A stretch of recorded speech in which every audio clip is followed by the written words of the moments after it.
আসসালামু আলাইকুম। আজকের ভিডিওতে দেখতে পাবেন যে কিভাবে একটি সিলিং ফ্যান রিপেয়ার করতে হয়। এই সিলিং ফ্যানের প্রধান সমস্যা হচ্ছে যে যখন আমরা লাইন দিছি তখন এই ফ্যানটি উল্টো ঘুরছে। দেখুন, এই ফ্যানটি উল্টো ঘুরছে। এর ঘোরার কথা কিন্তু যেদিক ঘুরছে সে তার বিপরীত দিকে, কিন্তু এই ফ্যানটি উল্টো ঘুরছে। দেখুন, আমি থামাচ্ছি, থামানোর পর এর ফ্যানটি আসল রোটেট হচ্ছে এদিকে ঘুরবে, এটা হচ্ছে সঠিক নিয়ম, কিন্তু ঘুরছে এই দিকে। তার মানে এই ফ্যানের সমস্যা। এই ফ্যানের এরকম হলে আপনি প্রথমে বুঝতে হবে আপনাকে, হয় ক্যাপাসিটর শর্ট হয়ে গেলে এরকম উল্টো ঘুরবে, বা যদি কয়েল থেকে শর্ট হয়ে যায়, দুটো কয়েল যদি কোনোভাবে শর্ট হয়ে যায় তাহলে এভাবে উল্টো ঘুরে। তো চলুন আজকে এই ফ্যানটি খুলে দেখি যে আসলে কোনটার সমস্যা এবং রিপেয়ার করা যাক। চলুন। তো প্রথমে আমি ক্যাপাসিটর দুটো খুলে নিচ্ছি। ক্যাপাসিটরের যে দুইটা কানেকশন আছে, কানেকশন খুলে নিচ্ছি। এখানে দুইটা কানেকশনের মধ্যে সবচাইতে হাই রেজিস্ট্যান্স থাকে কয়েলের, কারণ দুইটা কয়েল কমন হয়ে সিরিজ থাকে এবং সিরিজের আউটপুট থাকে। এখানে সবচাইতে বেশি ওহম শো করবে, আর যার কারণে এখানে বেশি রেজিস্ট্যান্স থাকবে। সুতরাং এখানে সিরিজ লাইন একদম কম জ্বলার কথা, কিন্তু দেখুন এখানে সিরিজ লাইন পুরো গ্লো করছে। তার মানে বোঝাই যাচ্ছে এখানে ক্যাপাসিটর লাইনের শর্ট আছে, যার কারণে ফ্যানের ডিরেকশন চেঞ্জ হয়ে গেছে এবং ফ্যানটি উল্টো ঘুরছে।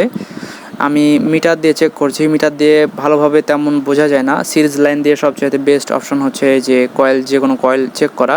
আমি মিটার দিয়ে তবুও চেক করাচ্ছি। দেখুন, এখানে মিটার দিয়ে 343 ওহম শো করছে, পয়েন্ট 343, এবং এখানে মোটামুটি মিটার দিয়ে ঠিক শো করছে, কিন্তু যখন সিরিজ লাইন দিয়ে চেক করছে তখন এখানে শর্ট শো করছে, কারণ মিটারে কোনো তো ভোল্টেজ নেই, 5-6 ভোল্টেজ ব্যাটারি থেকে যায়, যার কারণে হয়তো বা সঠিক মান দিতে পারছে না। কিন্তু সিরিজ লাইনে হাই ভোল্টেজ থাকে, 220 ভোল্টেজ থাকে, তার জন্য সিরিজ লাইনে ভালোভাবে মান শো করে। তো দেখুন এখানে 4টি তার আছে, লাল দুইটি হচ্ছে রানিং এবং নীল দুইটি হচ্ছে স্টার্টিং। তো দেখুন রানিংয়ের কয়েলটি ঠিক আছে, লাল দুইটাতে ধরলাম, এবার নীল দুইটাতে ধরলাম, এখানে কয়েল ঠিক আছে। এবার নীলের সাথে লালের একটা তার ধরবো। তো দেখুন এখানে 23 কিলো ওহম শো করছে, মানে এখানে কানেকশন আছে। এখানে কিন্তু কখনোই কানেকশন থাকবে না, নীলের সাথে লাল কখনোই কানেকশন থাকবে না, সম্পূর্ণ সেপারেট থাকবে, এবং সেপারেট থাকলেই কয়েল বুঝতে হবে যে কয়েল ঠিক আছে। কিন্তু এখানে দেখুন এখানে রেজিস্ট্যান্স শো করছে, আর এই কারণেই ফ্যানের ডিরেকশন চেঞ্জ হয়ে গেছে, এবং এখানেই শর্ট সার্কিটের কারণে ম্যাগনেটের উল্টো পাল্টা হয়ে যায় এবং ডিরেকশন চেঞ্জ হয়ে যায়, যার কারণে ফ্যান উল্টো ঘুরে। তো প্রধান সমস্যা হচ্ছে যে আমি যে কানেকশনটা কাটছি এখানে বার্নিশ দেওয়া আছে, অনেক শক্ত হয়ে আছে। তো পেট্রোল দিয়ে আমি নরম করে দিলাম, এবং এখানে যে কানেকশনটি বাধা আছে, আউটপুট বের করা আছে, এই কানেকশনের জায়গাতে অতিরিক্ত তাপের কারণে এই জায়গাটি পুড়ে যায়, এবং পুড়ে গিয়ে তারগুলো একে অপরের সাথে লেগে যায় এবং অ্যাডজাস্ট হয়ে যায়, যার কারণে ফ্যানের যে ম্যাগনেটিক ডিরেকশন রয়েছে সেই ডিরেকশন চেঞ্জ হয়ে যায়।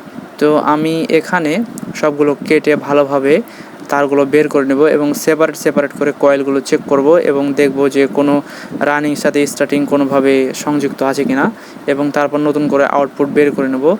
দেন প্রতিটা লিড এখানে আমি বের করে নিয়েছি, এবং এখানে ম্যাক্সিমাম সময়তেই অতিরিক্ত ওভারহিটের কারণেই এই হিটসিং পেপারগুলো বা যে প্রোটেকশন পাইপগুলো আছে, স্লিপ পাইপ, সেই পাইপগুলোই নষ্ট হয়ে যায়।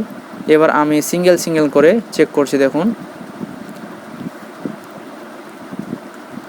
এখানে কোনো রেজিস্ট্যান্স নেই, ওটা আমার হাতের রেজিস্ট্যান্স রয়েছে। আমি এবার হাত ছেড়ে দিচ্ছি এবং দেখাচ্ছি। দেখুন এখানে কোনো রিডিং নেই, মানে কয়েলটি ঠিক আছে। এখানে কানেকশনের সমস্যা ছিল, যার কারণেই ওখানে দুইটো তার অ্যাডজাস্ট হয়ে গেছিলো এবং ফ্যানটি উল্টো ঘুরছিল। তো আশা করি বুঝতে পেরেছেন যে এখানে কয়েলের তেমন কোনো ক্ষতি হয়নি, অল্পের ওপর দিয়েই রক্ষা পেয়েছে কয়েলটি। এবার নতুন করে আউটপুট বের করলে ফ্যানটি একদম ঠিক হয়ে যাবে।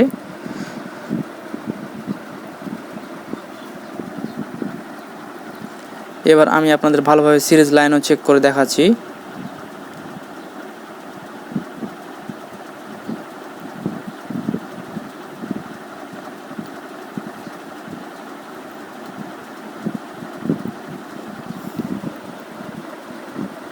তো তো আশা করি বুঝতে পেরেছেন যে কী কারণে এই শর্টগুলো হয়।